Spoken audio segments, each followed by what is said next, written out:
I got this Agile Model 52 on a recommendation from a friend. Thanks, buddy. Opened up my wallet, got this, needed some extra storage above ground. This is a safe lockbox, supposed to be 105 pounds, plus the Pro Kit comes with a door storage and some tubbies. Some people on Amazon, I'll put an Amazon link and a link to the manufacturer's website, said that FedEx had banged up their box and they got warped panels. I got a little bing bong ding dong over there, but everything else looks decent. So we'll open this up and check her out. All right, so that was just an outer box. The inner box is pretty darn perfect.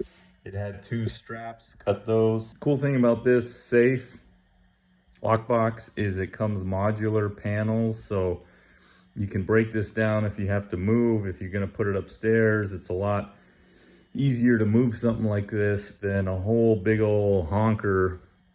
Look on their website, you can watch videos of how people get into safes. So, I mean, at the end of the day, any safe will keep honest people out, but the dishonest people, they certainly know their craft. So, open up the second box, and then you see here, this is all got cardboard bubble wrap, so it's packed really nice. Flipped up the back panel. They had some plywood in there, kind of nice little plywood. That flipped up, and then you can see next are just the side panels. So we'll get that opened up. So here's all the main pieces, top and bottom, side pieces, back, and the front door. That's the heaviest piece. It's probably like, I don't know, 50 pounds at least. Got some plywood that I was gonna put underneath it, but you can see there they do have supports for the rails with their own plywood, so you might be able to use some of that on the bottom. I got the same tile upstairs. Again, everything was really packaged super well.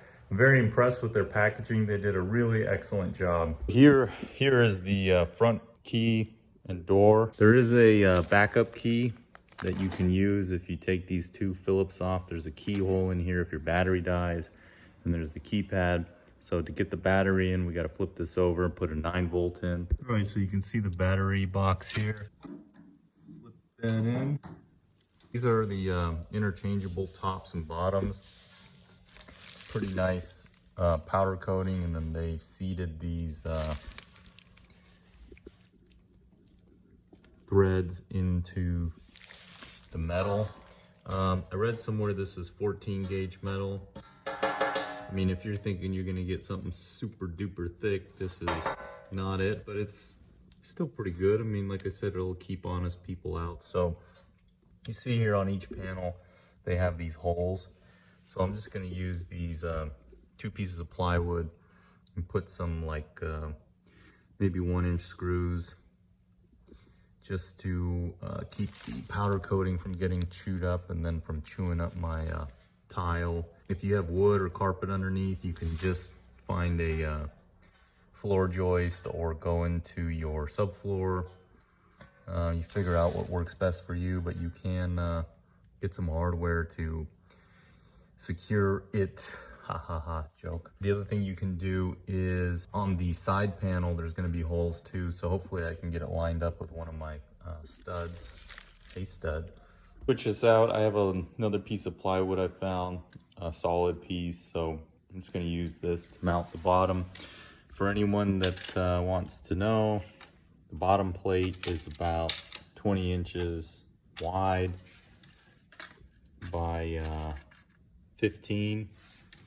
And then the bottom or top screws are at about 14 by 10. So if you want to see how that'll work for you, you can check those dimensions.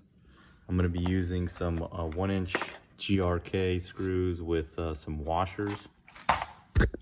The reason why I left a little bit of lip here is to give it a little bit more footing when the door's out, so potentially doesn't tip, although they did say if you have it weighed down, it won't tip.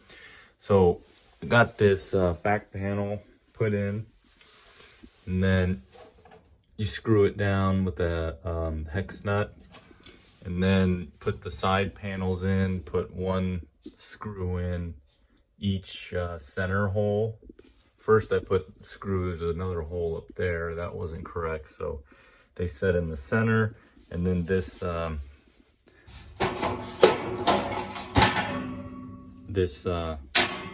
leg goes over these hooks and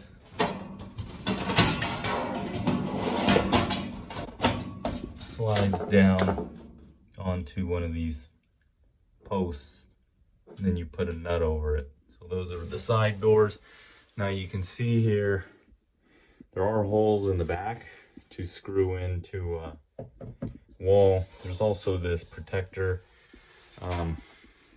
Take that off. So we'll get those tightened down and then come in and put the front door. All right, so I just cut some additional holes into the back panels. One nice thing is that the holes, the pre-drilled holes they give you, are 16 inches. So for most new construction, you got 16-inch on center studs. However, I'm putting mine in a closet. In closets, generally the framers just do whatever they want, and I got about 13 inches to my studs, so no problem. I drilled some new holes, but it's pretty good steel. I mean, this isn't the best bit. It was brand new, but it still gave me a little bit of elbow effort needed. So got those holes in. I'll be putting some 5/8 inch, which is the same as the baseboard, little backers, and then running some screws into the studs.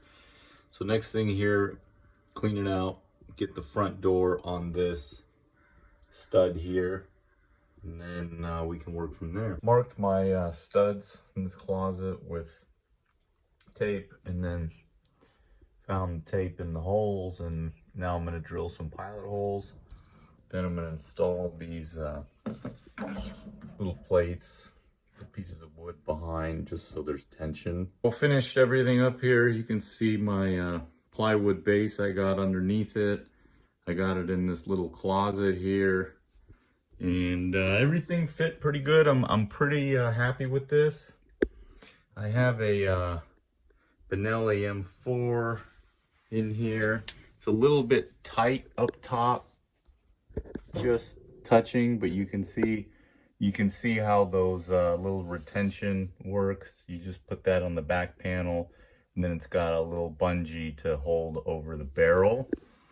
So they did include this shelf. The Benelli is like 38 inches long, so it just barely squeaks by with this. There's two options for this tray. You can either put these side panels upside down, or you could put them this way, and then you'll have a shelf on the side.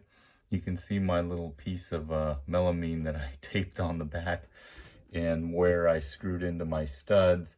Used a washer, cut one there, bigger screw there where I had a little bit more leverage, and one back there. So that it's really pretty sturdy.